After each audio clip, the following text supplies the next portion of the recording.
بسم اللہ الرحمن الرحیم، السلام علیکم ورحمۃ اللہ وبرکاتہ۔ عظیم، جیسا میں نے آپ کو بتایا تھا کہ آپ کو تازہ ترین ملکی صورتحال سے آگاہ کروں گا۔ ملک میں مارشل لا لگانے کا فیصلہ ہو گیا ہے، صرف کچھ لوازمات باقی ہیں۔ آپ پوچھیں گے مارشل لا تو لگا ہوا ہے، میں آپ کو عملی مارشل لا کے بارے میں بتا رہا ہوں، فور وارن کر رہا ہوں، تیار ہو جائیں۔ مارشل لا لگنے کے بعد عمران خان سے کیا سلوک ہوگا اس پر بھی بات کرتے ہیں۔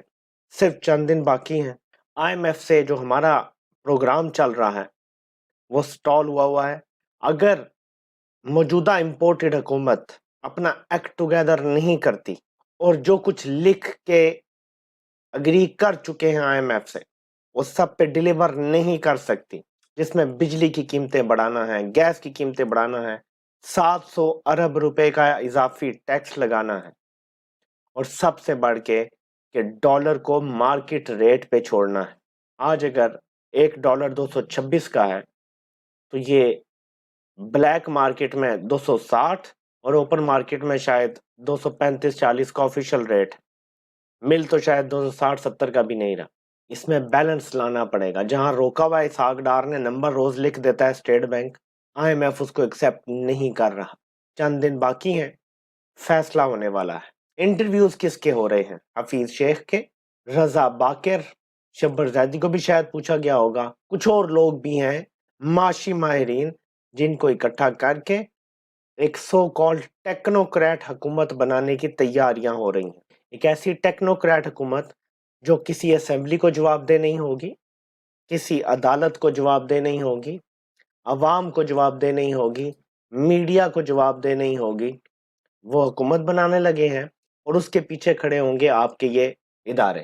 یعنی اصل میں مارشل لا ہوگا لیکن مارشل لا نہیں ہوگا، سامنے سویلین ٹیکنوکریٹس ہوں گے، پیچھے سے سب کچھ وہی چلا رہے ہوں گے، اور اس بار کسی کو جواب بھی نہیں دینا پڑے گا۔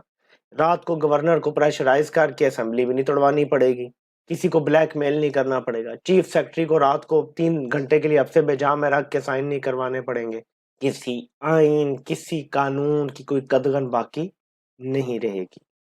اس کے لیے ایمرجنسی لگا کے اور پھر اس ایمرجنسی کے اندر معاشی ایمرجنسی لگائی جا سکتی ہے۔ دہشت گردی کے بڑھتے واقعات کو اب آپ اس تناظر میں دیکھیں اور معیشت کی موجودہ صورتحال کو اب آپ اس تناظر میں دیکھیں، صورتحال ایمرجنسی لگنے کی طرف ہی جا رہی ہے۔ اب اس کا خاکہ کیا بنایا جا رہا ہے؟ پہلے تو میں آپ کو ان کی عقل کو سلام کر لوں، نون لیگ نے تو ہاتھ کھڑے کر دیے ہیں کہ ان سے یہ سب کچھ اب نہیں ہوگا، نہ کیپیسٹی ہے، اہلیت ہے ہی نہیں۔ میں پہلے کہتا تھا کہ یہ صرف کرپٹ نہیں ہے، ان کی اہلیت نہیں ہے، یہ کمپریہنڈ ہی نہیں کر سکتے ایک ایسی حکومت جس نے 2013 سے 18 کے درمیان جب 50 سال کی سب سے کم مہنگائی تھی عالمی سطح پہ، تیل کی قیمتیں 25-30 ڈالر فی بیرل تک آ گئی تھیں، چینی سستی، آٹا سستا، پوری دنیا میں ہر چیز سستی ہوئی تھی۔ انہوں نے اس وقت بھی جب کوئی بحران نہیں تھا اور دنیا میں تاریخ کی سستی ترین چیزیں مل رہی تھیں، یعنی ریسنٹ تاریخ کی، انہوں نے پاکستان کی تاریخ کا سب سے بڑا ڈیفیسٹ چھوڑا تھا، 19.5 ارب ڈالر کا۔ اتنا بڑا ڈیفیسٹ کبھی کسی حکومت نے نہیں چھوڑا۔ تو میں تو پہلے سلام کرتا ہوں باجوہ صاحب کو اور ان کی پوری ٹیم کو، جس میں اب بھی باقیات ہیں، ظاہر ہے وہ تو کہتے ہیں کہ 26 کے 26 ذمہ دار ہیں، کہ انہوں نے سوچا کہ یہ نون لیگ کی یہی ٹیم جو پہلے 2013 سے 18 کے درمیان تباہی کر کے گئی تھی، وہ اب آ کے معیشت چلا لے گی۔ پھر ایک اور چیز یاد دلا دو کہ عمران خان نے آپ کو بار بار بتایا کہ یہ نااہل لوگ نہیں چلا سکیں گے معیشت، ہم نے بڑی مشکل سے بیلنس پہ رکھا ہوا ہے۔ سائیکل آیا ہوا تھا مہنگائی کا جو بھی چل رہا ہے دنیا میں، ہاں تیل کی قیمتیں نیچے آ گئی ہیں جس کی وجہ سے ہمارا امپورٹ بل تھوڑا کم ہو گیا، ہم نے ایل سیز روکی ہوئی ہیں، اس کی وجہ سے بھی تھوڑا سا انہوں نے خسارہ پیپروں میں ہی کم نظر آ رہا ہے، کیونکہ اگر ایل سیز کھول دیں تو خسارہ اتنا ہی ہوگا۔ معیشت بند کر دی، انڈسٹری بند ہو رہی ہے، کاریں بننا ختم ہو گئی، موٹر سائیکل بننا ختم ہو گئے، زراعت تباہی کا شکار ہے، پتہ نہیں اس وقت گندم کی فصل کا کیا ہوگا کوئی پتہ نہیں ہے، سیمنٹ کا، سریے کا، ہر کاروبار ختم ہو چکا ہے پاکستان میں، ٹیکسٹائل والے وہ بند کرنے کی باتیں کر رہے ہیں، پوری طرح سے معیشت کر دی ہے تباہ۔ لیکن اپنے لیے جو این آر او لینا تھا وہ پورا لے لیا، 1100 ارب روپیہ معاف کروا لیا، اس میں کوئی کسی کو مسئلہ نہیں ہوا، قوم کو کوئی ریلیف نہیں دیا۔ آٹا جو 55 روپے کلو تھا، 60 روپے کلو عمران خان کے دور میں، وہ اب 120-125 روپے کلو ہے۔ تب مہنگائی تھی، آج کوئی نہیں بولتا. گیس ابھی لوڈ شیڈنگ سردی میں ہو رہی ہے بجلی کی, گیس کی تو چلیں ہوتی ہے, بجلی کی لوڈ شیڈنگ ہو رہی ہے. اس قدر مس مینجمنٹ ہے, کیونکہ یہ اہل نہیں ہے, یہ کبھی کسی بحران میں آئے نہیں. پیپلز پارٹی کا سابقہ ریکارڈ یہ بتاتا ہے کہ ایک دو بار انہوں نے بحرانوں میں ہاف ڈیسنٹ حکومت چلانے کی کوشش کی ہے. اس کی ایک یہ بھی وجہ ہے کہ وہ اسٹیبلشمنٹ کے ساتھ مل کے کام کرتے رہے, تو اگر وہاں اچھی نیت والے لوگ بیٹھے ہوں تو ملک چل جایا کرتے ہیں. ہاں تو ماشاءاللہ باجوہ صاحب نے پاکستان کے جیتے ہی پھیر کے رکھ دی نا, لیکن اگر اچھی نیت کا بندہ ہوتا تو پاکستان آگے بڑھتا رہتا, آرام سے عزت سے بھی گھر جاتا. عمران خان نئی تقرری کرتے اور ملک نے آگے بڑھ جانا تھا. اگلے سال الیکشن ہو جاتے, قوم فیصلہ کر لیتی کہ کون ٹھیک ہے کون غلط ہے. ہو سکتا ہے عمران خان کو نہ قوم چوز کرتی.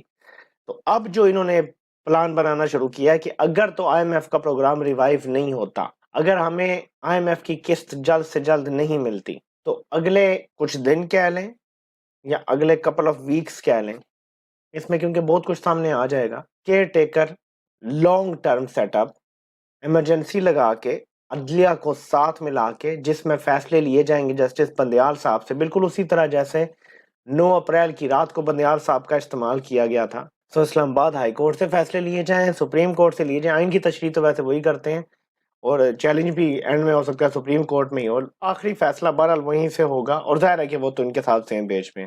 یہ رجیم چینج کروانے والوں میں بندیال صاحب جو ہیں وہ شامل ہیں باجوہ کے ساتھ, تو وہ ابھی تک موجود ہیں کیونکہ, تو بظاہر ایسا لگتا ہے کہ ان سے یہ کروا لیا جائے گا.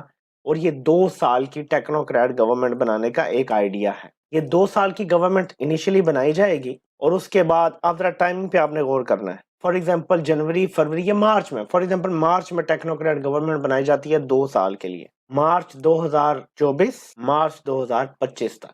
ٹھیک ہے, مارچ 2025 میں جو چیف جسٹس ہوں گے وہ اجاز الاحسن صاحب. مجھے نہیں پتا ان کے بارے میں کہ وہ اینٹی اسٹیبلشمنٹ ہیں, پرو اسٹیبلشمنٹ ہیں, کیا ہے, I don't know. لیکن کرائم یہی بتاتے ہیں 2 سال کی جو ٹیکنوکریٹک گورنمنٹ ہوگی اس کو 2 سال کی مزید ایکسٹینشن دے دی جائے گی. پلان یہ ہے کہ عمران خان کا اقتدار میں آنے کا راستہ ہمیشہ ہمیشہ کے لیے بند رکھنا ہے. خدا نہ خواستہ اس دوران عمران خان کی زندگی نہیں رہتی, کچھ ہو جاتا ہے ایسا, تو پھر الیکشن کی طرف جایا جا سکتا, اور پھر اپنے بغل بچے کو جو سلیکٹڈ پرو میکس ہے, بچہ جو ہے دودھ پیتا فیڈر والا بچہ, اس کو سامنے لا کے اور سیٹ اپ ایسا ہی رکھا جائے گا جس میں ایسے ٹیکنوکریٹک قسم کے لوگ ہوں گے, اور یہ نظام ایسے ہی چلایا جاتا رہے گا. سو قوم اب جو تھوڑی سی بھی جمہوریت کا ایک دھوکہ فریب تھا اس کو بھول جائے. لمبا پلان یہ ہے کہ اس ملک میں اب دوبارہ کبھی جمہوریت نہیں آئے گی جب تک عمران خان ہے. عمران خان کو روکنا ہے. اب بھی اپنی انجینئرنگ کر کے ملک کے ساتھ مزید کھلواڑ کریں گے, یا جو اصل چیز ہے, کیونکہ اس ٹائم جو فیصلوں کی ضرورت ہے وہ ایسی حکومت بھی کرے گی نا, تو عوام ان فیصلوں کے ساتھ نہیں کھڑی ہوگی, انریسٹ ہوگا. لوگ جب اتنے مشکل فیصلوں کے بعد سڑکوں پہ نکل آئیں گے, روکے گا کون؟ مار دھاڑ ہوگی, کوئی حکومت بھی نہیں ہوگی جو اون کرتی ہو لوگوں کو. آپ ٹیکنوکریٹ سے یہ فیصلے کروائیں گے, ایک ایسی حکومت چاہیے جسے عوام پیار کریں, 6 مہینے سال دینے کے لیے تیار ہو تاکہ مشکل فیصلے عوام برداشت کریں. لیکن آپ پھر بھی سوچتے ہیں کہ آپ میں عقل ہے. پہلے آپ نے چلتی حکومت کو برباد کیا, اب ملک جب دیوالیہ ہونے کے دھانے پہ, تب آپ ایمرجنسی لگا کے تو لمبی کیئر ٹیکر ٹیکنوکریٹ گورنمنٹ بنانا چاہتے ہیں. عوام اس کو تسلیم نہیں کرے گی, اور یہ آپ کی بھول ہے, خام خیالی ہے. اس کو ریزسٹ کیا جائے گا انشاءاللہ تعالی. آپ کو چھٹی کا دودھ یاد آ جائے گا انشاءاللہ تعالی. یہ عوام اب چوڑیاں پہن کے گھر نہیں بیٹھے گی, آپ بھی دیکھ لیجئے گا. بہترین حال یہ ہے کہ الیکشن کروا لیں, اپنی غلطی تسلیم کریں, اور عوام کو فیصلہ کرنے دیں. اور یہ جو آپ نے عمران خان کو فکس کرنے کا فیصلہ کیا ہوا ہے, یہ بھی اپنے تک رکھیں. فیصلے عوام کریں گے اس ملک میں, اب بند کمروں میں فیصلے نہیں ہوں گے. ملک آپ نے ڈبو دیا ہے. الزام اسحاق ڈار یا شہباز شریف پہ نہ دیں, وہ اہل ہی نہیں تھے, وہ کبھی بھی اہل نہیں تھے. یہ غلطی آپ کی ہے, یہ ادارے کی غلطی ہے, بطور ادارہ غلطی ہے. فرد واحد کو میں نہیں مورد الزام ٹھہرا, یہ ادارے کی غلطی ہے کہ آج ملک اس سطح پہ پہنچا ہے. بالکل ٹھیک چل رہا تھا ملک, صرف ایک مسئلہ تھا کہ ہمیں غریب ملک ہیں, ہمارے پاس انلمیٹڈ ڈالرز نہیں ہیں.